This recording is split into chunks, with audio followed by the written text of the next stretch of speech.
Hello there, Scorpios. Welcome to your reading. When I was shuffling out the spread for you, I saw this image. So I'm looking at this guy. He's probably in his, I don't know, 30s, 40s, and he's at a blackjack table. So he's sort of like right here facing me, and it seems almost like I'm looking through the perspective of a blackjack dealer.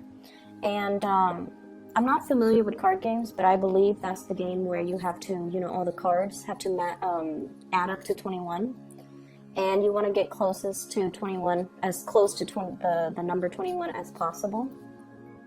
And you're betting, and you're playing against the dealer pretty much. And I see this man, he's got like already 4 cards that are in front of him. And he's saying like, hit me. And then the dealer gives him another card.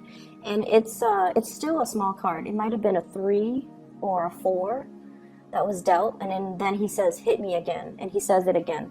So when I saw this image, I immediately thought that you're taking a big chance, you're taking a big risk, because you feel like the gamble is worth it. It's almost like you're calling somebody's bluff, or you are doing something where there are a lot of risk involved, but there's also a huge payout involved as well. So you're kind of weighing out, these options. Like, if I don't do it, I would have gained nothing. But if I do it, there might be a little bit of a loss if I lose. But I could win really, really big if I do it. So if I take this risk, it will really pay out for me. So that's what it feels like. But the weird thing is, I didn't see any chips on the table. I didn't see any type of money being exchanged. So I don't feel like this is a monetary risk. I just don't get that element. But for some of you, it very well could be a risky, like a financially risky endeavor that you're undertaking. But I just feel like this is something a little bit more from the heart, which is, a gamble on relationships, a gamble on love, a gamble on something that you feel deep down. It's almost like calling somebody else's bluff, okay? So when I translate that message into the cards, some of the things that I'm picking up here is there's definitely communication between you and another person.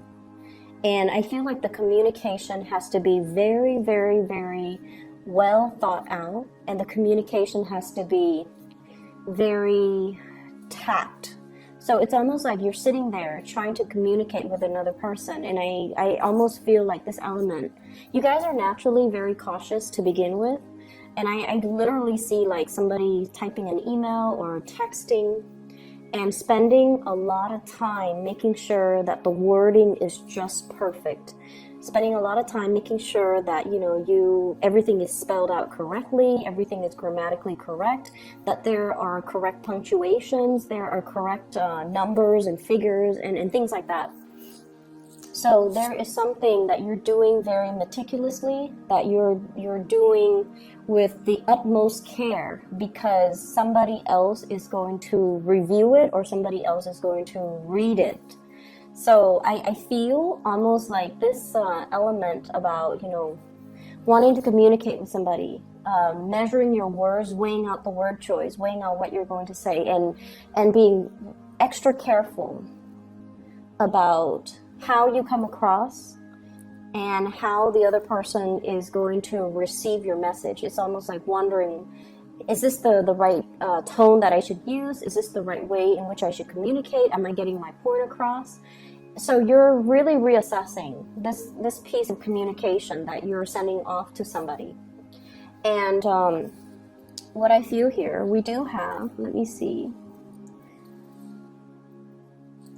we do have 2 people that you're dealing heavily with for this week. I have here the King of Swords. So this is an air sign, Aquarius, Gemini, and Libra. And then I have the Queen of Cups, Pisces, Cancer, Scorpio. So these 2 figures will be very, very prominent in your life for this week at least. And what I feel is there is somebody that is, they come across almost like they're always analyzing things. They might tend to overanalyze. And they might, you know, they're very intelligent, but I almost feel like they're a little bit more on the pessimistic end, okay?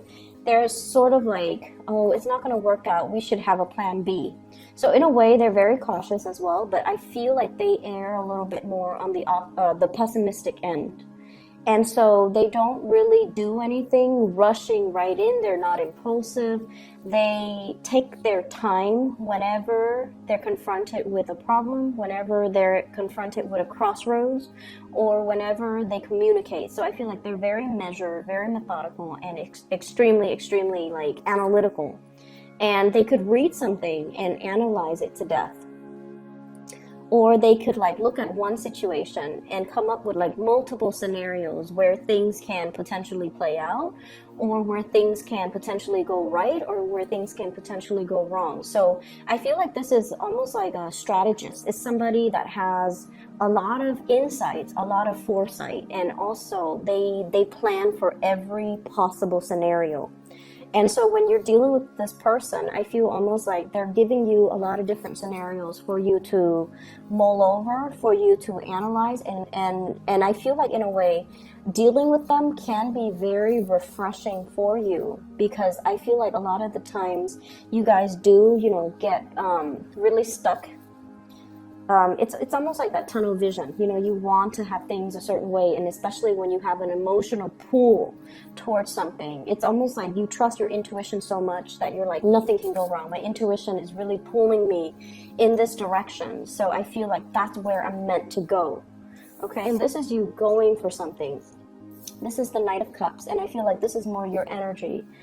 Going passionately towards something, seeing something that you like, it triggers your senses.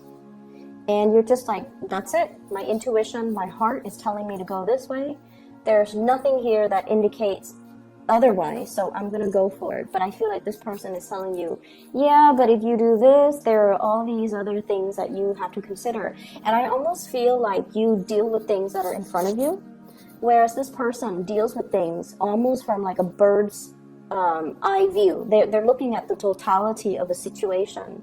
And they're like, well, if you take that route, you know, further down the line, there's going to be some blockages. Whereas if you take this route, it's a little bit more circuitous. It's not as straightforward, but you can circumvent this potential pitfall. So you're dealing with somebody who is like that, and that's why your communication has to be very, very methodical and very measured. I feel for some of you, this is almost like a person that you're trying to please. Okay, so when I say that, I feel like, you know, you care about this person. You're emotionally, there's some type of an emotional investment here. Because honestly, when you don't care about somebody, you don't care about their opinions, and you don't care how they perceive you. You just don't care. But I feel like you do care, and that's why you do things in such a measured way, because you want to please this person, and you want to, it's almost like you respect them. And so their opinions matters a lot to you. Their advice, their counsel, their opinions, whatever they say, it matters a lot to you. So that's what I'm seeing here. And if it's communication you're waiting on, it's going to take some time. If it's communication that you're waiting on from this person, I feel like it has to take some time. And I'm almost feeling, so the senses, okay, the senses. It's like someone who's, you know, this might be a separate message altogether. There is somebody that is really pulling or really appealing to your senses. So they could be, you know, very aesthetically pleasing to look at.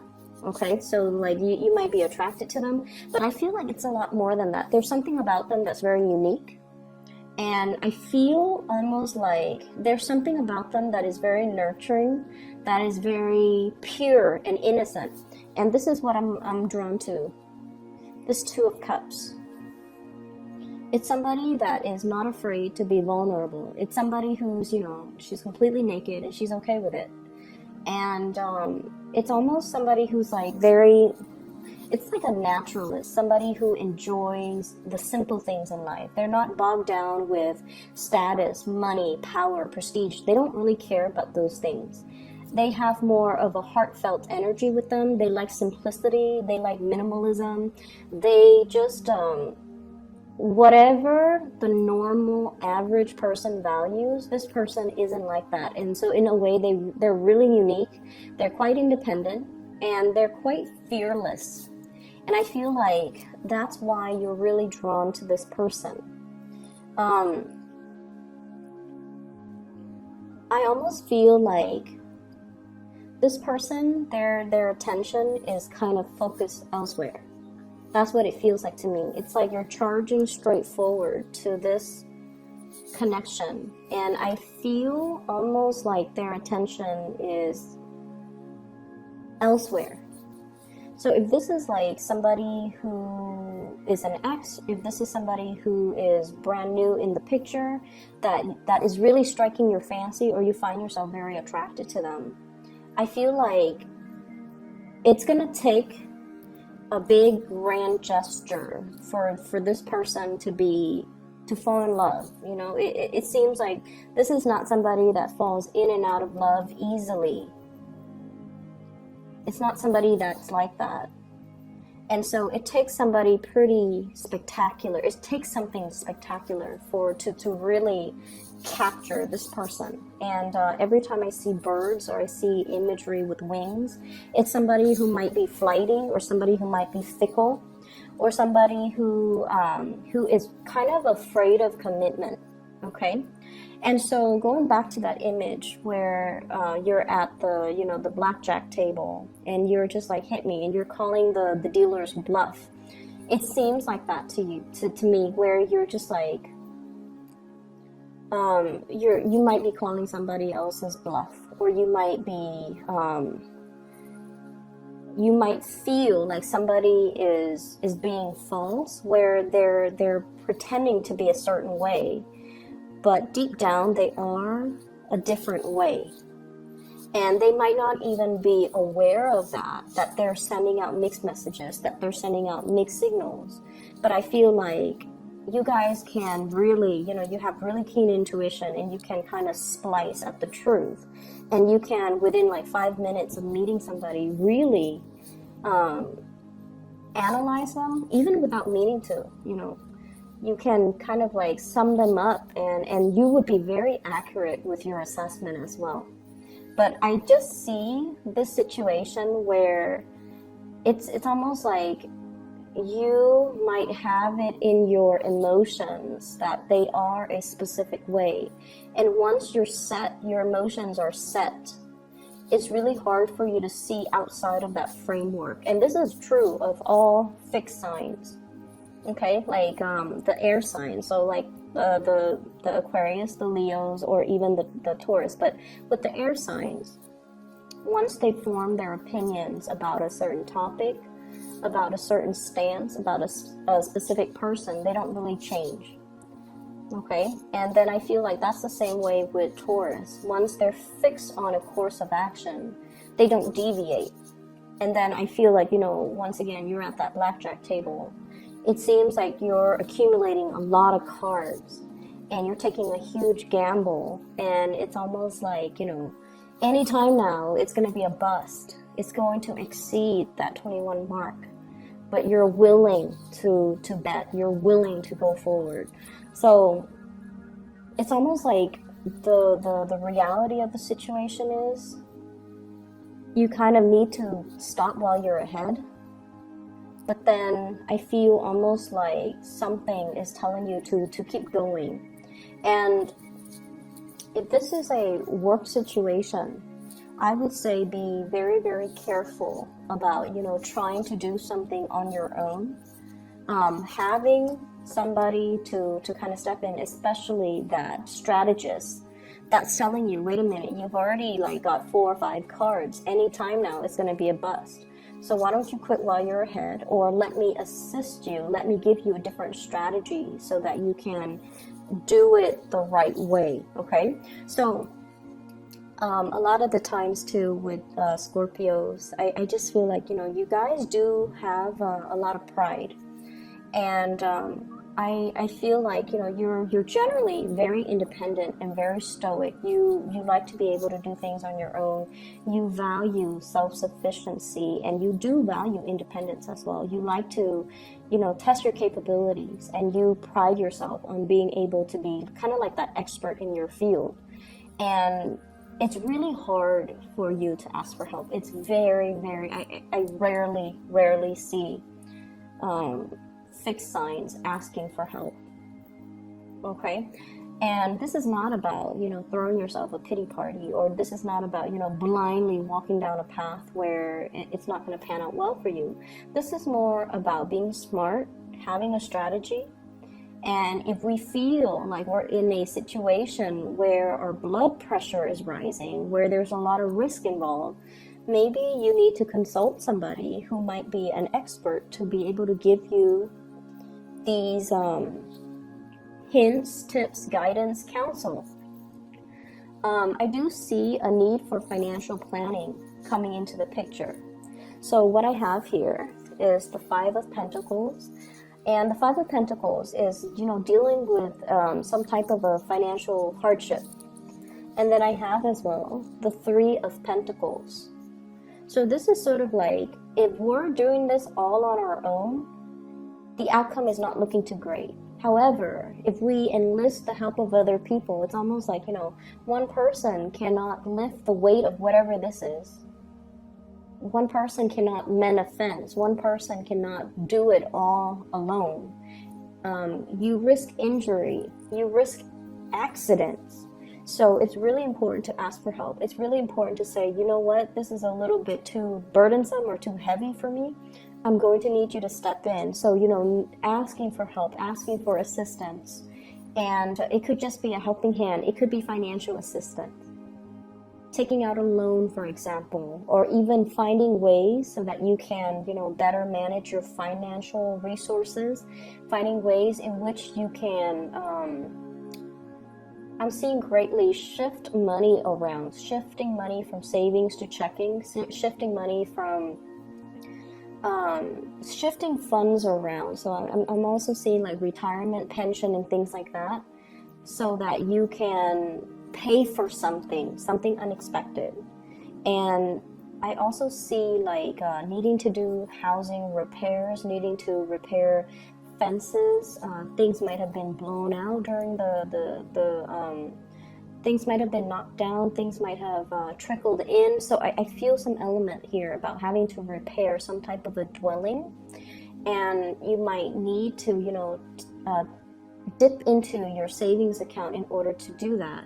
And so a financial advisor, for example, could help you, find money or get a loan for a really, really low interest rate, or even show you how you can write it off. So I feel like there's a need here to consult somebody rather than taking a gamble, rather than,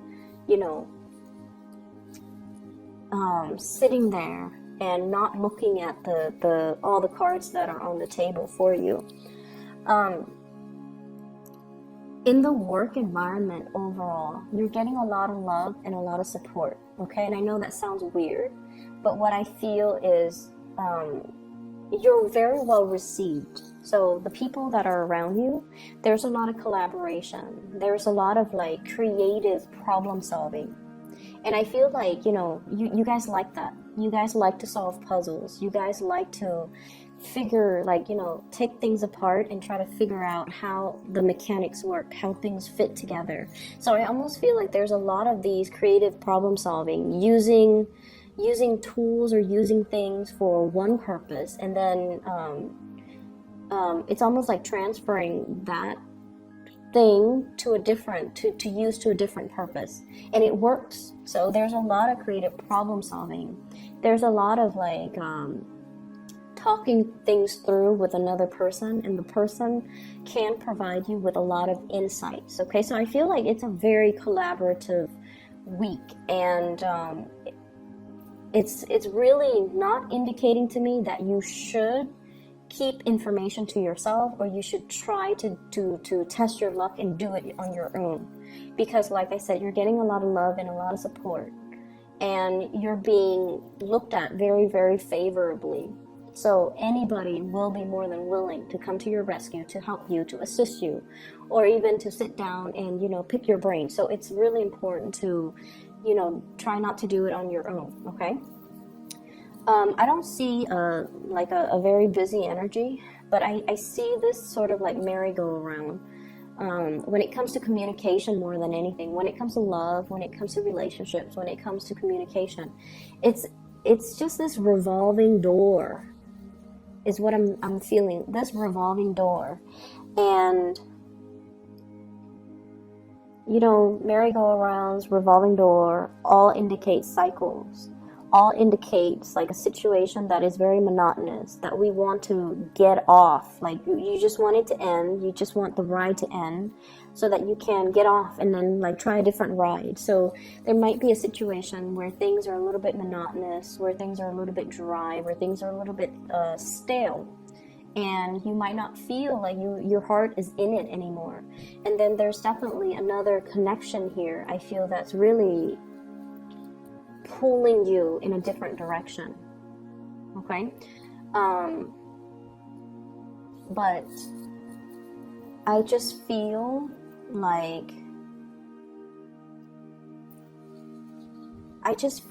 you have to be a lot quicker when you act. That's what it seems like to me. What I have here, and these are two major arcana cards, so let me just talk about them. This is the Justice, and this is the Chariot. So both of these are major arcana cards. And what it's saying to me here is when something is right, it doesn't have to feel so hard, okay?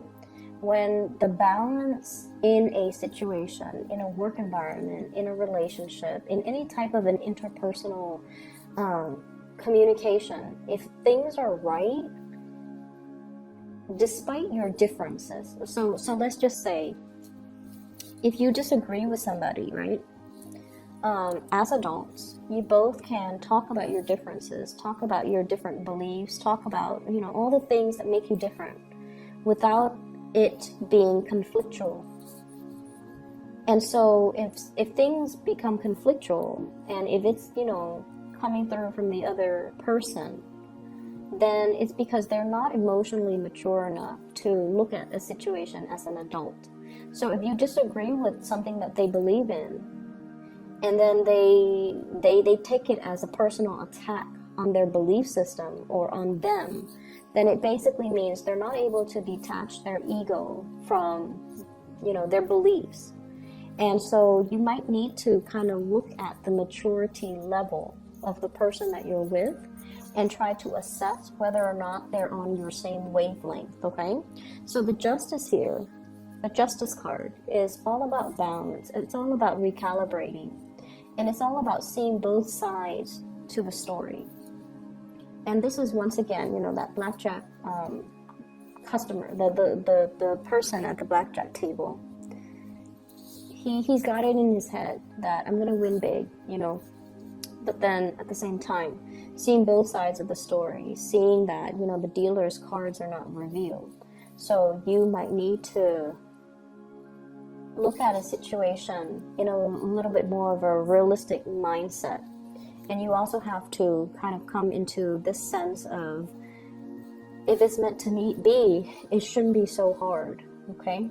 I shouldn't have to try so hard to pull things forward on my own, because I definitely see there's a lot of resistance here with this Chariot card. And if you're dealing with a Cancer even, I feel like this is a very, very caring person, but for whatever reason, there's lack of momentum, lack of progress, or lack of movement in the right direction with this person, okay? So this could be business, work, colleague, relationship, as well as love relationship.